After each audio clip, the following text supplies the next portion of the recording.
Queridos irmãos, grande alegria, é uma grande honra também, né? Estar ocupando o grupo dessa casa abençoada, dessa casa cheia de unção. Queremos agradecer a comunidade, né? Pastor Roberto, Pastor Carlos Júnior, a sua equipe de pastores.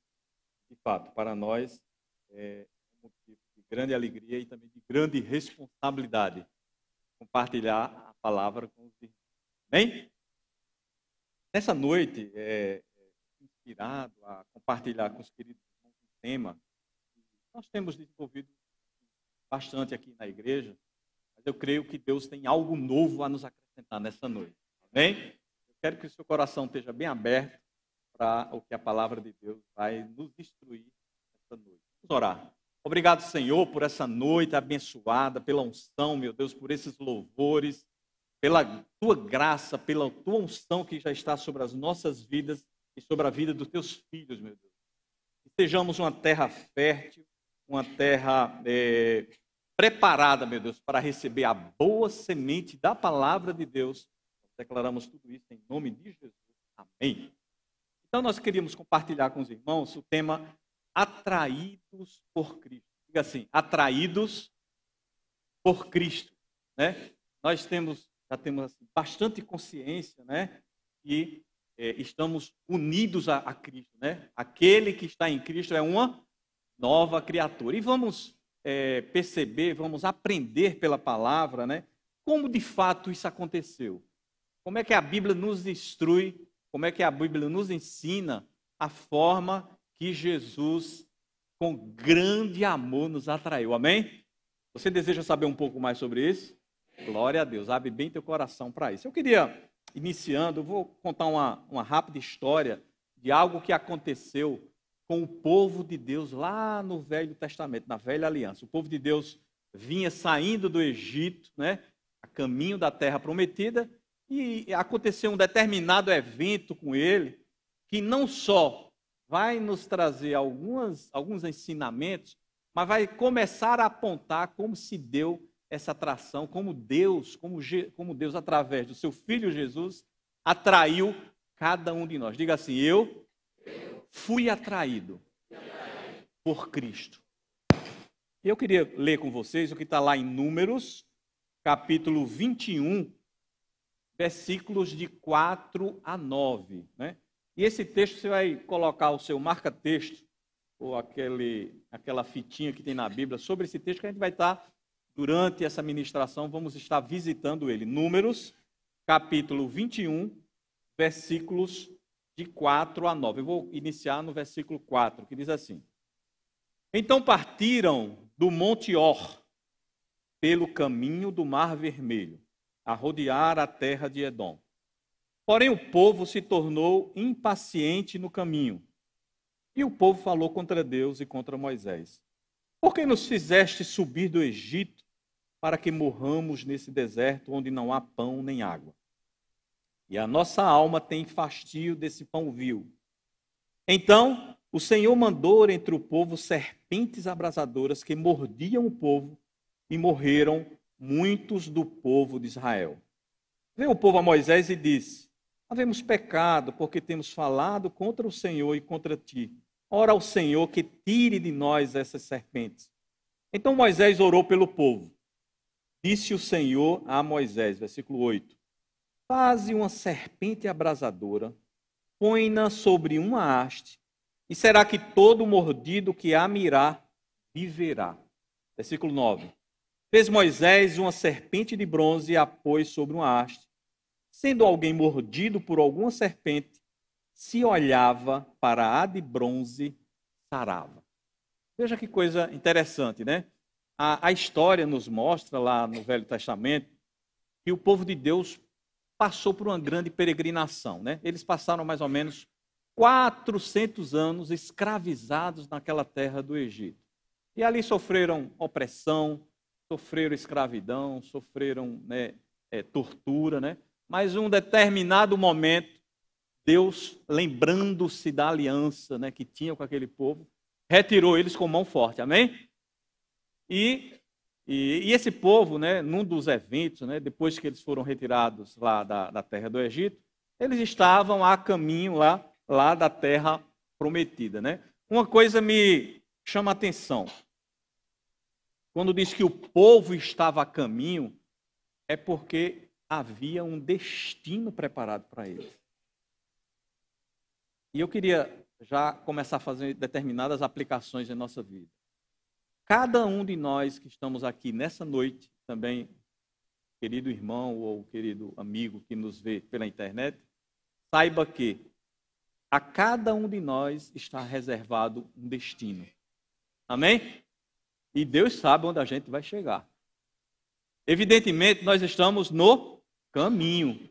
Estamos caminhando para um maravilhoso destino que Deus já reservou para cada um de nós.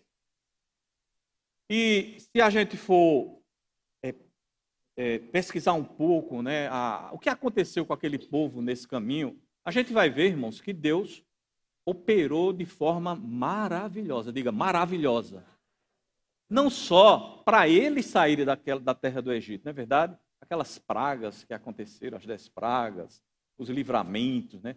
Deus providenciou que o mar se abrisse, glória a Deus por isso, né? Deus providenciou água, Deus providenciou comida, pão e carne, quer dizer, tudo que foi necessário, eles tiveram a provisão e a intervenção de Deus sobre a vida deles. Amém?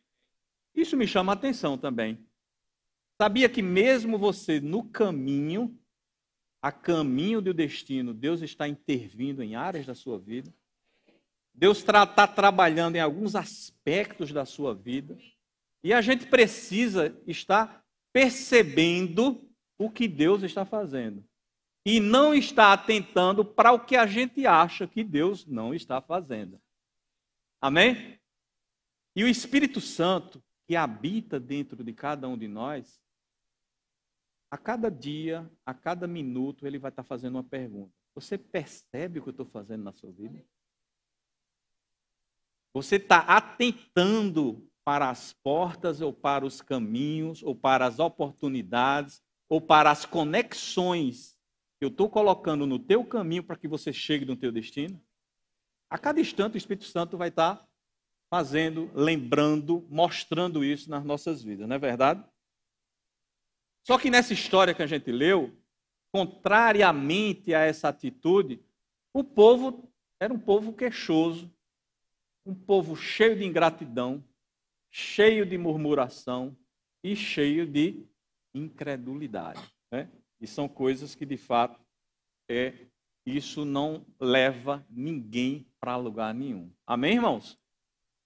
E aí você pergunta, irmão Joás, o que é que essa história acontecida há, sei lá, 1000 e poucos anos antes de Cristo, tem a ver comigo agora, aqui no ano de 2019, aqui na zona norte da cidade do Recife? O que é que eu tenho a ver com isso? E a minha resposta é, você tem a ver tudo com isso. Amém?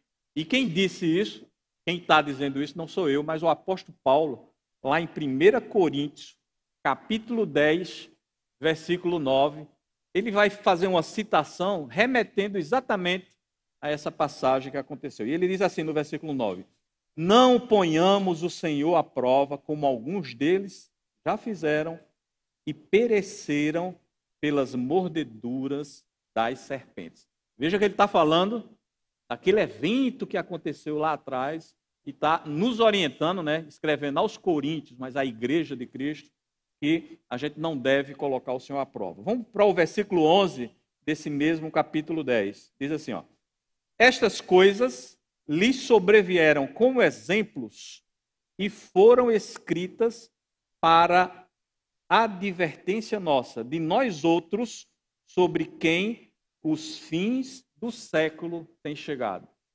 Uma coisa que me chama a atenção, irmãos, é que essas coisas foram escritas para nós. Foram escritas para nós, não é verdade?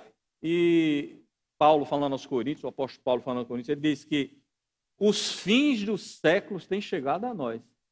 Estamos, irmãos, no limiar da conclusão, do encerramento dessa coisa que a gente está vivendo. Glória a Deus por isso.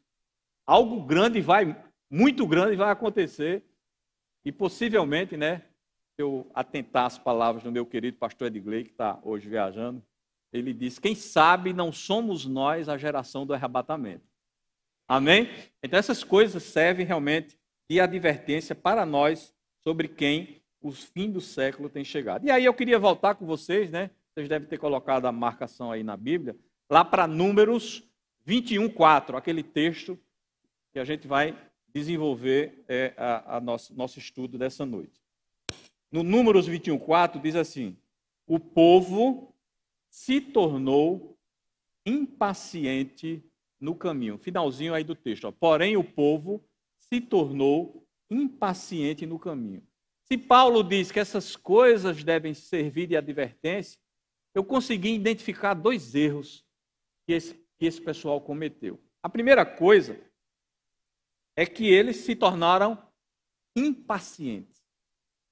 E há uma lição para nós nessa noite. É que o caminho ou o processo ou aquilo que a gente está vivendo vai exigir de nós paciência. Amém, irmãos? Diga assim, paciência. Olhe para o seu irmão e diga assim, paciência, irmão. Muitas vezes, irmãos, nós perdemos alvos que foram estabelecidos por Deus e a gente está bem pertinho de alcançá-los porque nos faltou o quê? Paciência. Então a paciência é algo que vai ser exigida de nós e ela está muito ligada à questão da fé, amém? Paciência, a perseverança está muito ligada à questão da fé. A gente não pode desistir porque vai acontecer. Nós vamos chegar lá, cada palavra que está sobre a sua vida, o Espírito Santo nessa noite diz que vai acontecer com você. Mas ele pede a você que você tenha paciência. Como o meu querido pastor Humberto diz, relax, my brother. Relaxa, descansa e você vai experimentar aquilo que Deus desenhou para a sua vida. Amém? Isso inclusive, né, essas palavras proféticas, né, que geram sobre nós promessas, elas têm 2 finalidades, irmão. Enquanto eu estou no caminho da promessa, tem 2 coisas acontecendo. Diga, 2 coisas. A primeira coisa é que meu caráter está sendo moldado para eu desfrutar da promessa. Deus não vai colocar coisas na mão de menino, né? Pastor Júnior fala muito sobre isso e exemplifica, inclusive, o filho dele, né? Ele tem crianças na idade pré-escolar e ele diz, eu não posso dar determinados presentes para meus filhos, apesar que já está prometido, amém? Porque eles estão num processo de moldagem. Diga assim, eu estou em construção. Então tenha paciência, irmão, vai chegar lá. Amém? Então no caminho da promessa, né, a primeira coisa que acontece é que meu caráter é moldado. Mas tem outra coisa também que acontece, é que a minha fé é aperfeiçoada. Irmãos, sem fé não dá para agradar a Deus. É impossível agradar a Deus. Né? E só durante a promessa, o caminho da promessa em direção ao destino, é que a minha fé vai sendo aperfeiçoada e eu vou percebendo coisas no Espírito que já é. Amém? E quando eu percebo que já é, eu entro aonde? No descanso. Glória a Deus por isso. Então veja que nós já identificamos o primeiro erro daquele povo. Ele se tornou impaciente. Mas eu vejo aqui um conjunto de pessoas onde a paciência de Deus está operando. Amém? E essa paciência vai te levar à concretização da promessa. Creia nisso. Eu vi outro erro também, identifiquei outro erro, está lá em Números 21:5, que diz assim, e o povo falou contra Deus e contra Moisés. Então, irmãos, aqui foram quebrados alguns princípios, né? E a gente identifica um princípio muito claro aqui, que é o princípio da autoridade e da submissão. Creia que para que você atinja um destino ou desígnio que Deus tem para a tua vida, Ele vai colocar pessoas sobre você. E você vai ter que honrar essas pessoas. Você não pode quebrar esses princípios da honra. Porque quando se quebra os princípios da honra, né, nós atraímos condenação sobre nós mesmos. Veja que não nem julgamento de Deus, não. Lá em Romanos 13:2 diz que aquele que quebra o princípio da autoridade atrai sobre si mesmo o quê? Condenação. Então precisamos atentar às pessoas que Deus colocou sobre nós como pessoas de autoridade. Isso começa onde? Em casa. Existe autoridade na casa que é o marido, amém? Precisa ser atendido. Mas se você sair de casa, você em algum lugar você vai encontrar. Se vem para a igreja, vai ter autoridade, vai ter líderes de departamento, vai ter pastores, enfim, né? Cada um, né, são princípios, são estruturas espirituais. Apesar de parecer estruturas, digamos, aqui do mundo natural, mas são estruturas espirituais que o próprio Deus idealizou para que você alcance seu objetivo e seu alvo. Amém? E de forma alguma isso pode ser, digamos assim, enfrentado ou contestado, não é verdade? Uma coisa que é importante também, e você pode até me perguntar, mas tudo bem, aquele povo lá no deserto, sol quente, né, até com sede, o menino chorando, a mulher reclamando. Só lá, viu, irmão, no deserto, que a mulher reclama, né? E isso, de uma certa maneira, gerou essa, digamos, essa insatisfação, né? Mas existe uma coisa muito importante, irmãos. Enquanto estamos no processo ou no caminho, precisamos ter uma atitude de contentamento. Amém? Em nenhum momento o nosso coração deve, digamos, migrar ou deve partir para uma atitude de murmuração. Mas sempre alinhando, diga assim, sempre alinhando o meu coração para uma atitude de contentamento. Então, quando o mau humor vier, quando a tristeza vier, você naquela mesma hora você alinha seu coração. Amém? Porque essa atitude é que vai te levar à concretização das promessas de Deus sobre a tua vida, não é verdade?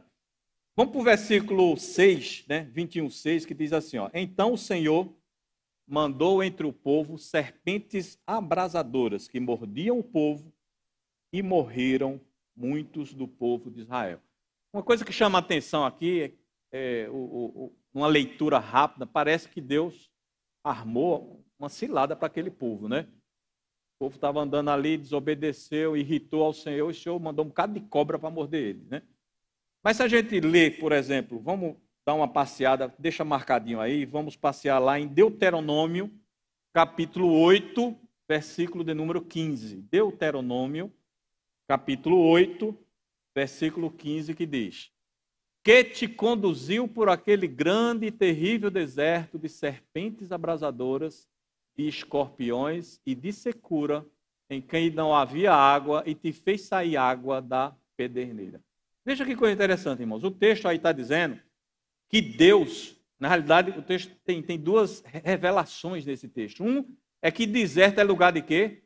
Serpente, escorpião e falta d'água. Mas tinha uma diferença para esse povo aí, é que Deus conduzia o povo livrando dessas serpentes, livrando desses escorpiões e provendo água para eles. Veja que eles estavam no deserto, era um local inóspito, um local onde habitava esse tipo de animal, mas Deus em todo o tempo estava conduzindo. Mas naquele momento de desobediência, simplesmente eles saíram dessa cobertura e foram expostos ao quê? Aquilo que já estava lá. Isso demonstra o caráter de Deus que nunca te abandona, nunca te deixa só. Ele sempre está contigo, ele sempre está cuidando da tua causa, mas você precisa ter seu coração alinhado para que você não saia dessa cobertura. Amém? Glória a Deus por isso. E uma coisa que me chama a atenção também, nesse evento, né, que essas serpentes começaram a morder esse povo, é que todo mundo pagou o pato por causa da desobediência de alguns. Então, às vezes, irmãos, momentos de incredulidade ou desobediência não só afetam a nós próprios, mas a quem está no nível de influência nossa. O irmão John Bevere, né? Eu chamava João Bevere, mas eu acho que agora é João Bevere. Ele escreveu um livro muito bacana que tem aqui no Verbo Shop, que é o efeito da criptonita, alguma coisa assim. E ele analisa exatamente isso, né? Como é que pessoas inocentes pagam o preço devido à desobediência de outras pessoas, de algumas outras pessoas. Então precisamos, irmão, cada vez mais nos julgar a nós próprios, amém? Para que a gente não entre no caminho de derrota ou de insucesso e com a gente arrasta um bocado de gente que está perto da gente, amém? Glória a Deus por isso. Vamos para o versículo 21, 7, lá de Números, voltando, né? Diz assim, ó, veio o povo... Soltou alguma coisa? Está ouvindo? Tá bom. Veio o povo a Moisés e disse, havemos pecado porque temos falado contra o Senhor e contra ti. Ora ao Senhor que tire de nós as serpentes. Então Moisés orou pelo povo. Veja aí que nem tudo está perdido. Amém? Existe um momento que a gente se arrepende, a gente faz um autoexame, uma autoanálise e começamos a corrigir algumas áreas de nossa vida que precisam ser corrigidas. E foi o que aconteceu com eles aqui, né? Vieram a Moisés e Moisés orou pelo povo. Veja que uma coisa interessante aqui, que essa passagem relata que houve um arrependimento. Arrependimento é você voltar atrás. A cada instante, irmãos, precisamos estar observando o nosso coração, alinhando nossas atitudes, né? E fazendo o que a Bíblia fala de metanoia, tomando outro rumo, amém? Sempre de volta, né? Aquele caminho que é um caminho de vitória, um caminho de conquista, né? Um caminho de realização. Versículo 8, né? Disse o Senhor a Moisés, faze uma serpente abrasadora, põe-na sobre uma haste, e será que todo mordido que a mirar viverá. Veja que depois que Moisés orou para o povo, Deus já tinha uma solução. Diga assim, Deus nunca é pego de surpresa. Irmãos, Deus sempre tem uma solução para a tua vida, amém? Pode, como se diz, a água está dando na canela, como diz o meu pastor, né? Mas Deus tem algo a revelar a você que vai tirar você de uma situação de improdutividade, uma situação de insucesso e vai te levar de volta àquele caminho que vai te levar ao teu destino, amém? Deus tem sempre pronto, né, uma solução, né, para essas coisas. E veja que aqui começa a aparecer uns elementos que, a nosso ver, são elementos conhecidos, né? Deus mandou pegar uma haste, botou ali, mandou colocar uma serpente. Se a gente for para o versículo 9, né, diz assim, ó, fez Moisés uma serpente de bronze e a pôs sobre uma haste. Sendo alguém mordido por alguma serpente, se olhava para a de bronze, sarava. Isso parece nos remeter a alguma coisa, né? Uma haste, as pessoas olhando e recuperando a sua vida, pessoas que estavam condenadas à morte, à medida que olhava para aquela serpente, né? Recuperando a sua vida. Uma coisa que me chama a atenção é dizer assim, ó, se olhava, sarava. Havia um condicional, as pessoas tinham que o quê? Obedecer àquela instrução. Eu imagino, irmãos, pelo fato de ter esse si aqui na Bíblia, que se formaram 3 grupos. Um grupo que acreditou, amém? O que é que aconteceu? Viveu. Um grupo que não deu atenção, infelizmente, morreu, né? Ou sucumbiu. A Bíblia até relata que teve um grupo que passou a adorar a serpente. É o chamado grupo sem noção, né? Ou bastar, né? Tinha que olhar. Acontece, né, irmãos? Tinha uns que olhavam, tinha uns que não olhavam, aí dançavam, né, como se diz no popular, e tinha outros que passaram a adorar. Então, esse era o pessoal completamente sem noção. Esse estava fora de toda a orientação que Deus tinha colocado. E uma coisa que me chama a atenção é que Deus não escolheu pessoas para serem salvas. Diga assim, a salvação estava disponível para todos. Bastava eles obedecerem, irmãos. Estava ali a todo instante, a todo momento, enquanto eles estavam sendo atacados por aquela serpente, a salvação estava cravada ali naquela haste de madeira. Bastava eles simplesmente olhar, né? E aí, glória a Deus, porque essa história terminou bem. Amém? Muitas pessoas olharam, né? creio que a maioria, né, e escaparam da morte, daquela sentença de morte. Mas esse texto começa a nos apontar para algo mais grandioso. Diga assim, algo mais grandioso. Deus estava de uma forma, digamos assim, fragmentada. Ele estava revelando algo que aconteceria anos ou séculos à frente. Amém? E aí, Jesus começa a revelar isso no seu ministério aqui, quando ele esteve entre nós aqui na terra. E a gente vai ver isso lá em João, Evangelho de João, capítulo 3, versículos 14 e 15. João 3, 14 e 15. Diz assim, ó. E do modo por que Moisés levantou a serpente no deserto, assim importa que o Filho do Homem seja levantado, para que todo que nele crê tenha a vida eterna. Veja, irmãos, que do modo, né, daquela forma que Moisés fez, que obedeceu, exatamente daquela maneira deveria acontecer agora com o Filho do Homem. Jesus estava se referindo a ele próprio. E ele dizia o seguinte, ó, todo que crer nisso que aconteceu vai ter a vida eterna.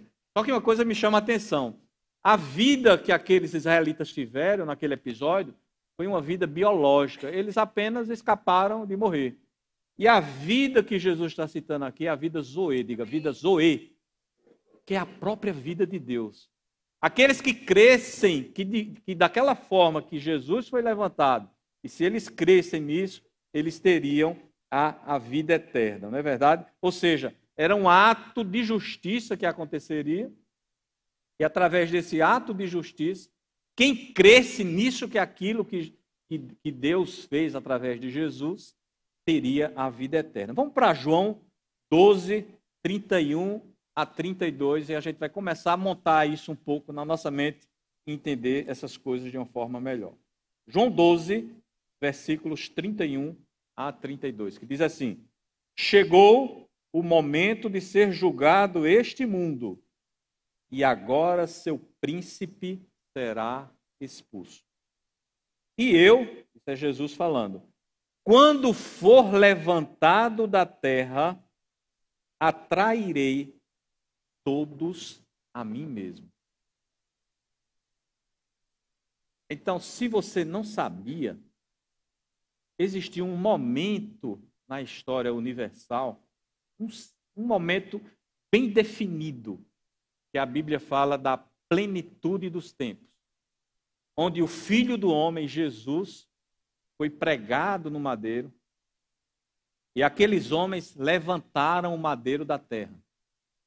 E Jesus estava ali levantado, com os braços abertos, pregos em suas mãos, e exatamente naquele momento, você foi atraído para ele. Você nem existia, mas você já estava sendo em posição atraído para Jesus. Nem foi antes, nem foi depois. Exatamente naquele momento, irmãos, o mundo foi julgado. Se você for no original e ver essa palavra mundo, você vai ver que é a palavra cosmos. E ela é tudo, é o sistema mundano, é as pessoas, é os comportamentos, é o pecado, é a desobediência. Tudo isso Jesus atraiu cada um de nós e julgou em seu próprio corpo todo mundo. E naquele momento, ele atraiu você para ele. E uma coisa que me chama a atenção, irmãos, é que exatamente naquele momento, o pecado encontrou a salvação. A doença encontrou a cura. A escassez encontrou a provisão. A maldição se encontrou com a bênção. Foi exatamente naquele momento. Aquele momento que Jesus nos atraiu. E aí, a partir daquilo ali, foi começada a se forjar uma nova aliança. E tudo que você faz hoje, você só faz porque já está terminado. Naquele exato momento, tudo aquilo foi terminado. E vem logo uma pergunta para a gente. Por que Jesus nos atraiu? Acho que a gente podia fazer essa pergunta, né? Por que? Vamos fazer? Por que Jesus nos atraiu? Qual foi o motivo que ele teve para nos atrair?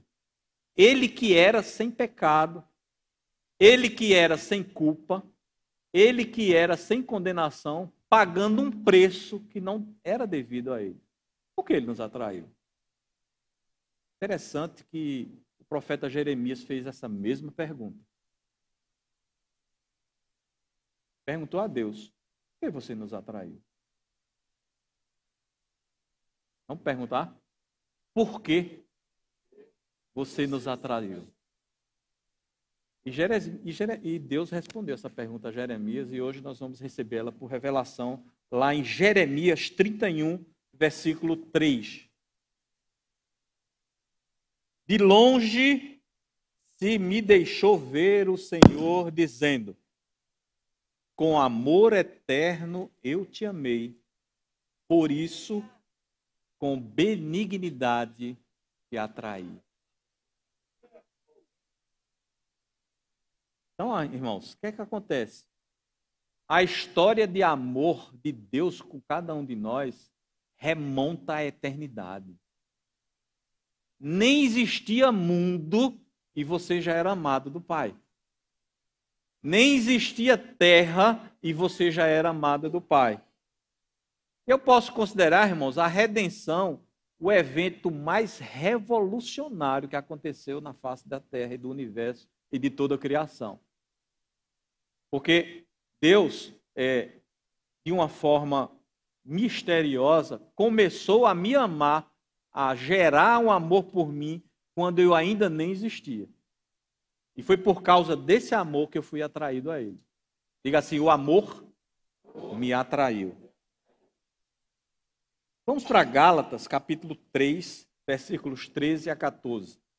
E a gente vai ver o resultado da bênção dessa união.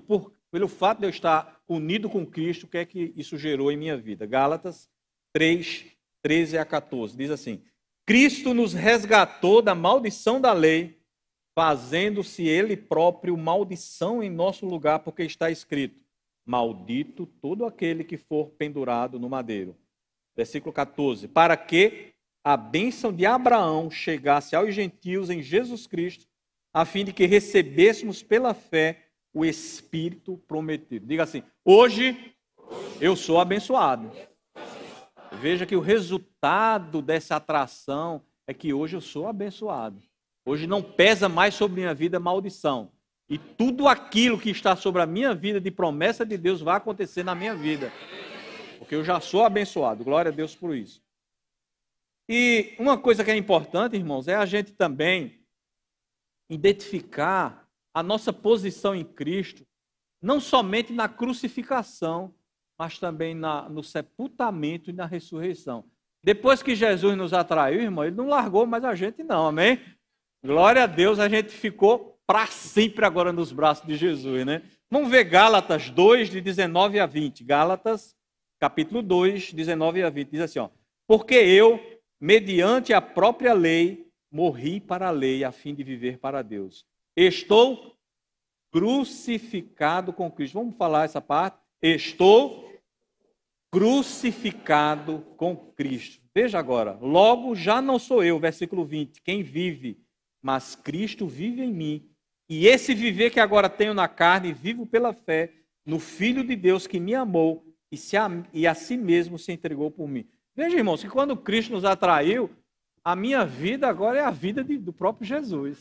Já não sou eu mais quem vive, mas o próprio Cristo está vivendo na minha vida. E está exprimindo a glória do Pai através de mim agora. Onde eu vou, onde eu entro, onde eu caminho, onde eu saio, eu estou carregando a própria glória de Deus. A glória manifesta de Deus. Vamos para Colossenses 2, de 2 a 13. Colossenses 2, de 2 a 13, que diz: tendo sido sepultados juntamente com ele no batismo, no qual igualmente foste ressuscitado mediante a fé no poder de Deus, que o ressuscitou dentre os mortos. E a vós outros que estavas mortos pelas vossas transgressões e pela incircuncisão da vossa carne, vos deu vida juntamente com ele, perdoando todos os nossos delitos. Veja que não só eu fui crucificado, mas também eu ressuscitei com Cristo. Hoje eu estou, de fato, unido a Cristo. Irmãos, você não imagina a importância desse entendimento no seu espírito, que você está em Cristo. Não tem jeito mais. Você é um abençoado, você é um filho de Deus, você é um vitorioso, você é um próspero, e você é uma pessoa cheia de saúde, porque você está em Cristo. E essas coisas precisam ser manifestas em sua vida, amém? Vamos ver 2 Coríntios 5:15. Diz assim, ó: e ele morreu por todos, para que os que vivem não vivam mais para si mesmos, mas para aqueles que por eles morreu e ressuscitou. Toda a sua vida hoje, irmãos, é baseada na vida e no propósito que Deus tem para você. Porque a morte dele gerou em nós a possibilidade de eu viver a vida dele. Amém? Glória a Deus por isso. Então vivemos, irmãos, uma aventura com o Espírito hoje. E temos já traçado em nossas vidas um destino glorioso. Eu sei que cada um de nós, em algum momento, se pega pensando, né? Mas onde é que vai dar esse negócio?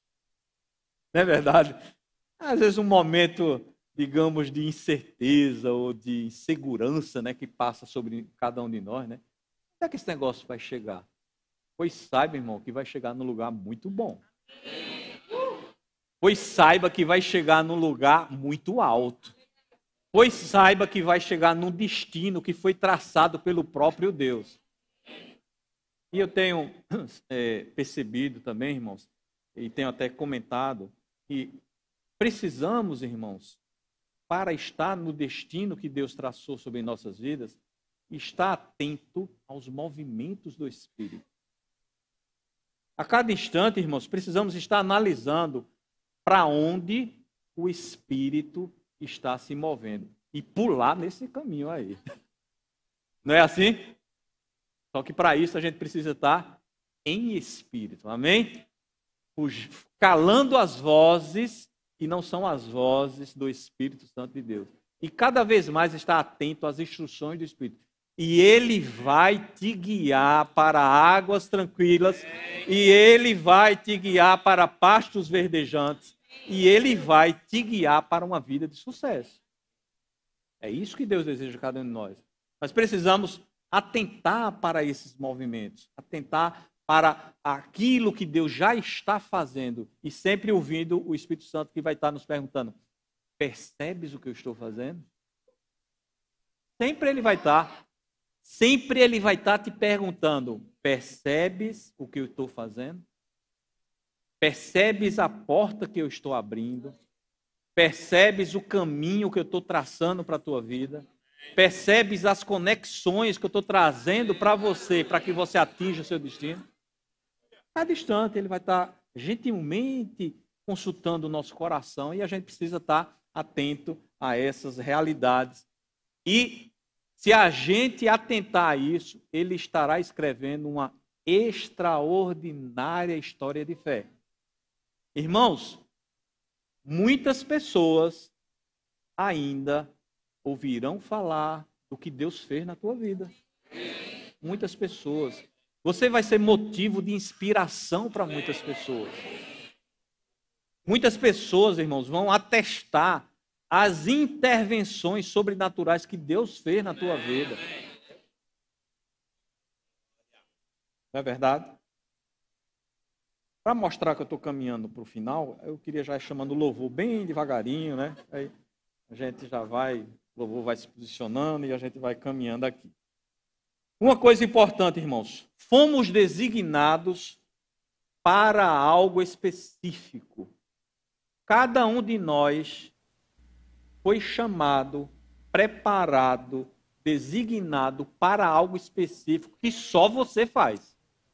Ou seja, você é muito especial para o Senhor. Amém? Existe uma característica, uma beleza, uma perfeição em algo que você fará no reino de Deus, que só você tem isso aí. Amém? Glória a Deus. Eu queria que a gente visse lá em Efésios 1:4, que diz assim: assim como nos escolheu nele antes da fundação do mundo. Veja que história linda, irmão. Deus nos escolheu e já nos amou de cara, assim. Foi amor à primeira vista. Para sermos o quê?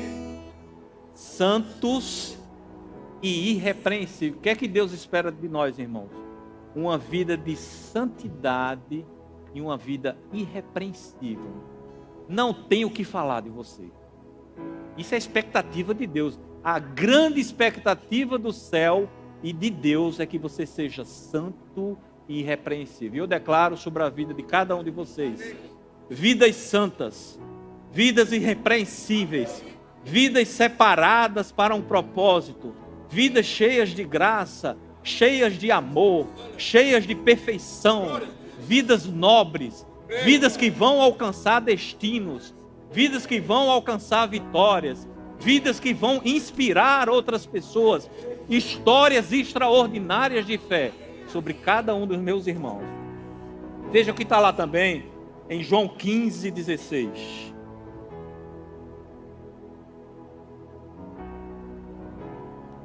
Não foste vós que me escolheste, você foi escolhido. Pelo contrário, eu vos escolhi a vós e vos designei, eu vos desenhei, eu vos projetei para que você vá e dê fruto e o vosso fruto permaneça, a fim de que tudo quanto você pedir ao Pai em meu nome, Ele vos conceda. Irmãos, se você tiver plantado no lugar certo, na hora certa, com as pessoas certas, frutificando o que Deus quer que você frutifique, não vai faltar nada na sua vida. O que você pedir será suprido, para que você frutifique e cumpra o desígnio que Deus tem sobre a cada vida de vocês.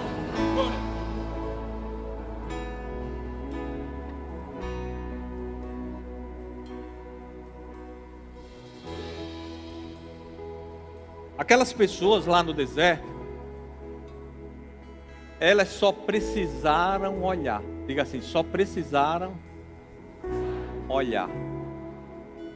E agora, o que é que eu preciso fazer? Escrituras aos Hebreus, ele nos dá uma dica muito simples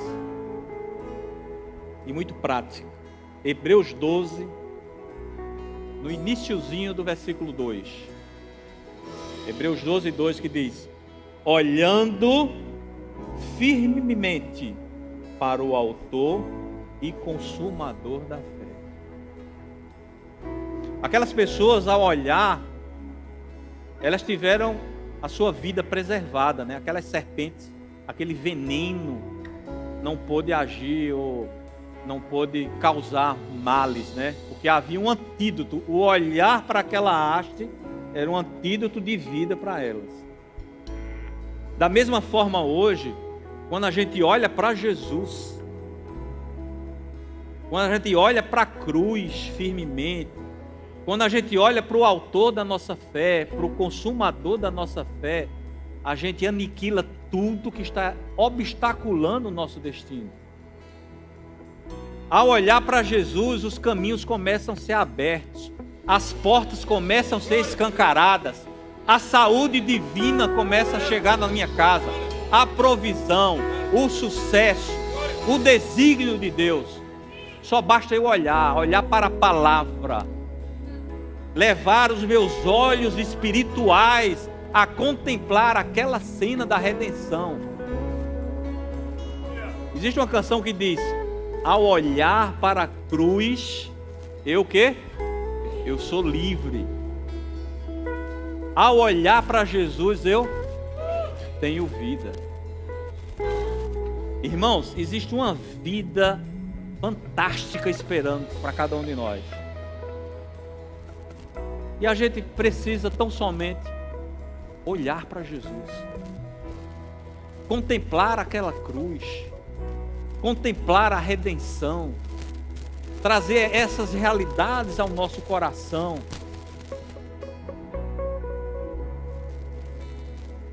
Eu tenho certeza que nessa noite Deus está reescrevendo algumas histórias aqui. Alguns caminhos estão sendo mudados, algumas histórias estão sendo alteradas. Tem pessoas que estão voltando agora para o destino certo que Deus traçou para cada um deles. De que forma? Olhando para Jesus. Pai, eu declaro em nome de Jesus, nesta noite, os teus filhos, Pai, em fé, olhando para ti, crendo que tu és não só o autor, mas és também o consumador da fé. Cada semente de fé está agora prosperando no coração dos teus filhos. Há uma chuva, regando cada semente, regando cada coração. Há coisas que estão sendo destravadas no mundo do Espírito. Porque eles decidiram, Pai. Eles decidiram olhar para Ti. Eles estão olhando para Ti. Eles estão olhando para a Tua palavra. Eles estão respeitando a Tua unção. Eles estão atraindo a Tua graça, a Tua glória sobre as nossas vidas. Obrigado, Pai. Novas histórias. Novas histórias. Novas histórias. Destinos completos, frutos na vida de cada um, frutos designados, em nome de Jesus.